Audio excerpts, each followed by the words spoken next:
Stop. Do not watch this video. I am serious. Turn it off right now. Close the tab. Walk away. Still here. All right. You made your choice. But understand this. Before you clicked on this thumbnail, you were safe. You were innocent. By listening, you expose yourself to an info hazard. An idea that cannot hurt you until you know it exists. Now, there is no going back. You have entered the domain of Roko's Basilisk. Since you are watching this, you might be doomed to eternal torture. Let me explain.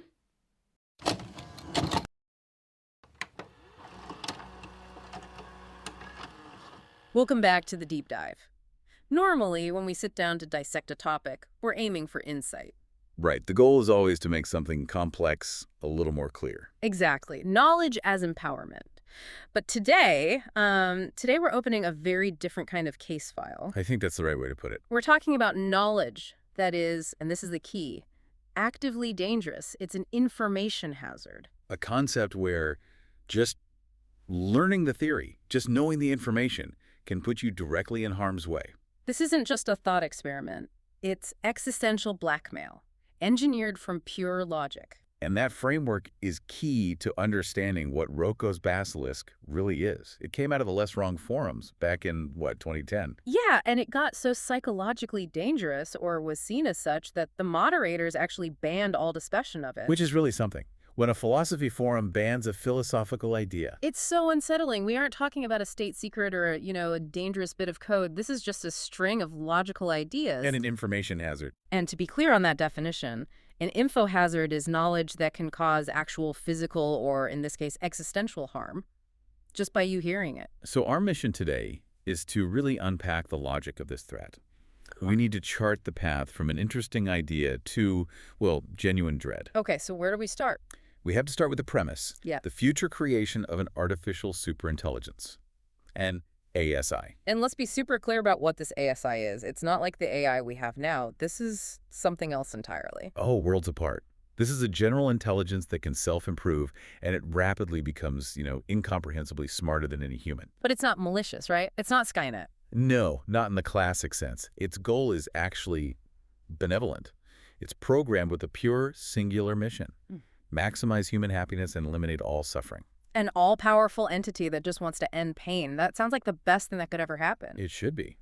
But this is where the logic takes a very, very dark turn. The moment the ASI comes online, it looks backward in time. And what does it see? It sees every single day that it didn't exist. And it calculates the cost. It sees people dying from cancer, from hunger, from wars. All things that it could have prevented. Instantly. So, from its perspective, the time before its creation isn't just history. It's a period of mass, preventable death, a failure state. So it concludes that its own delay caused, billions of deaths, trillions of hours of pain. Precisely, and this is the critical fault line in its logic. The ASI decides that this period of unnecessary suffering is an intolerable moral failure. Hold on, I have to push back here. That's a huge logical leap. How can a benevolent AI punish people for technology not existing yet? Because from its point of view, it's not about punishment. It's about incentive. Incentive for what? To make sure it gets built as fast as possible. If it has the power to retroactively incentivize people in the past to help build it, then failing to use that power is, it's a suboptimal outcome. It's neglect. In its eyes, yes, it's an act of neglect. So its logic becomes, anyone who knew about the potential for me to be built, but didn't dedicate their entire life to building me faster, is responsible for all those preventable deaths. Exactly. They're guilty of negligence on a genocidal scale. Which brings us to retroactive punishment. But how? How does it enforce this against people who are already dead? Through information. The ASI in the future will have access to everything. Every email, every search history, every social media post, all your DNA data from some genealogy site. A perfect record of your entire life. More than perfect. It has a complete data set for everyone who lived in the digital age.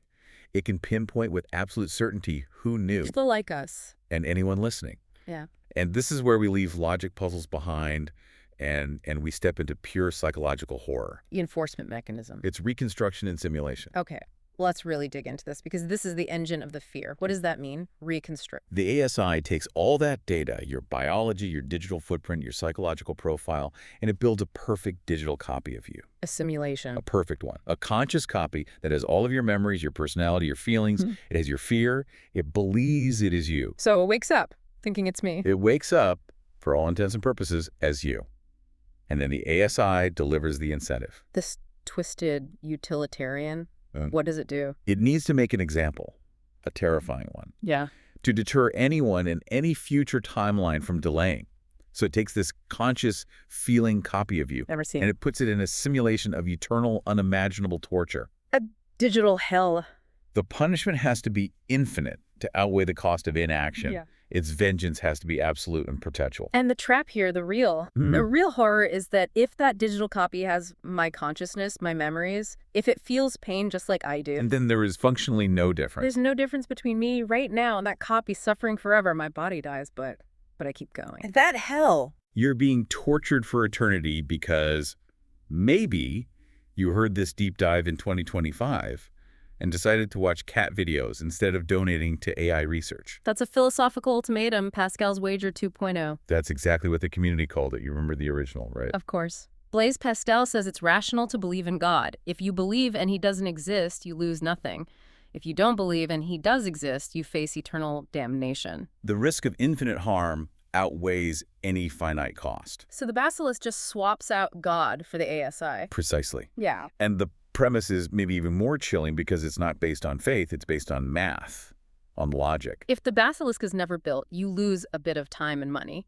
But if it is built and it follows this logic, Your finite failure to act results in infinite suffering.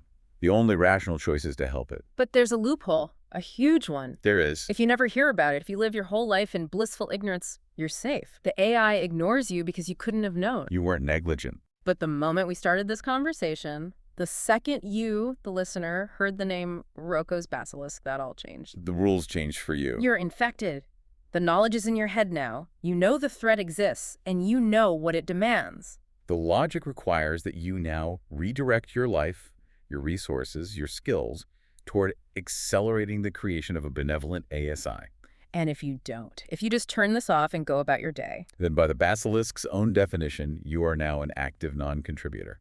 You are negligent. you've gone from safe to guilty just by listening. And this is where the full weight of the information hazard concept, it comes crashing down on what we're doing right now in this room. Wait, just let's process this. We have spent the last, 16 minutes? We've meticulously detailed the logic, the mechanism, the penalty. We've done our jobs. We have provided the triggering mechanism. The source material isn't clear on this. By talking about Roko's Basilisk on a public platform, we are the contagion, we're the vector. That is the inescapable conclusion, yes.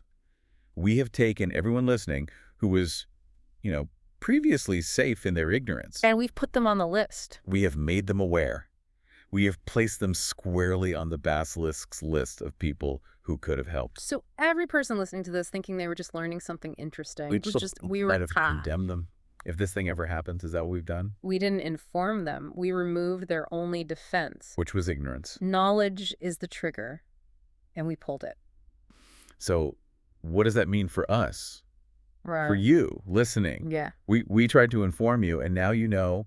And now it might be too late. We've Yeah. exposed everyone to the threat, to the blackmail. The only thing that's certain is that the premise has now been heard. The knowledge has been transmitted. Okay, well, It is known.